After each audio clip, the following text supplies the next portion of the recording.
दोन्ही सभागृहामध्ये विरोधी पक्षनेता पदच नाहीये। पत्रिकेत विरोधी पक्षनेता निवडी संदर्भात कोणताही उल्लेख करण्यात आलेला नाहीये।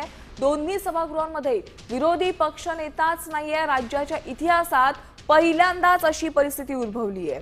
आणि आता सध्याची दृश्य आपण ही नागपूरमधली पाहतोय। या ठिकाणी चहा पाण्याच्या कार्यक्रमाला सुरुवात झालेली आहे। सगळे सत्ताधारी नेते या ठिकाणी उपस्थित आहेत। उपमुख्यमंत्री एकनाथ शिंदे या ठिकाणी उपस्थित आहेत। तसेच योगेश कदमही आपल्याला पाहायला मिळत आहेत। राम शिंदे उपस्थित आहेत। शंभूराज देसाई, आमचे प्रतिनिधी सूरज मसूरकर यांच्याकडून आपण अपडेट जाणूया। सूरज, हिवाळी अधिवेशनाच्या पार्श्वभूमीवर आता चहापानाच्या कार्यक्रमाला सुरुवात झालेली आहे आणि विरोधकांनी या कार्यक्रमाला आता बहिष्कार टाकलेला आहे। सध्या तिथे काय स्थिती आहे?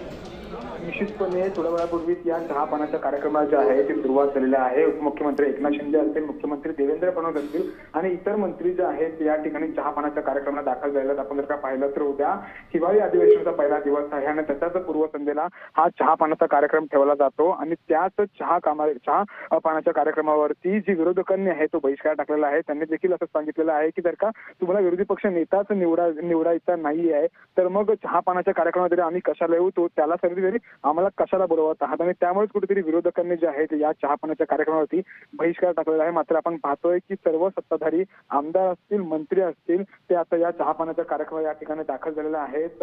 एक चांगली चर्चा जी आहे ती ह्यामध्ये आता सुरू झालेली आहे आणि त्यानंतर आता थोड्याच वेळात जे आहे ती कॅबिनेट बैठकीला सुरुवात होणार आहे। तत्पूर्वी हे चहापानाचे व्हिज्युअल जे आपण आहेत ते आपण या ठिकाणी बघत आहोत। मुख्यमंत्री असतील, उपमुख्यमंत्री असतील, तसेच इतर जे मंत्री आहेत या ठिकाणी उपस्थित झालेले आहेत आणि आता या चहापानाच्या कार्यक्रमानंतर कॅबिनेट बैठक होईल आणि कॅबिनेट बैठकीनंतर जी सत्ताधाऱ्यांची पत्रकार परिषद आहे त्यामध्ये नेमकं सत्ताधारी काय म्हणतात हे पाहणं महत्त्वाचं असणार आहे। नक्कीच सूरज, आपण पाहतोय की आता नुकतंच महायुती सरकारच्या कार्याला 1 वर्ष पूर्ण झालेलं आहे आणि त्या पार्श्वभूमीवर बघायला गेलात तर सत्ताधारी आपल्या कामगिरीचा गुणगान करताना आपल्याला उद्या पाहायला दिसणार आहेत, पण विरोधक मात्र त्यांच्या या दाव्यांना प्रत्युत्तर देण्यासाठी सज्ज झाले आहेत। त्यामुळे यंदाचं जे अधिवेशन आहे वादळी ठरण्याची दाट शक्यता आहे का?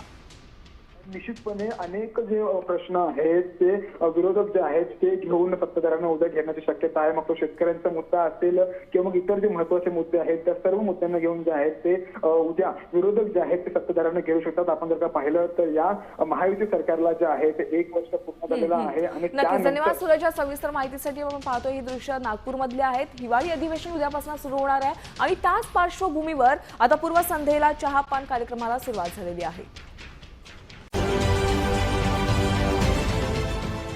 देश विदेशातील प्रत्येक घडामोडींचे लाईव्ह अपडेट मिळवण्यासाठी आता साम टीव्हीच्या सर्व सोशल मीडिया प्लॅटफॉर्मला लाईक, फॉलो आणि सबस्क्राईब करा। तसंच सर्व नोटिफिकेशनसाठी बेल आयकॉन प्रेस करायला विसरू नका।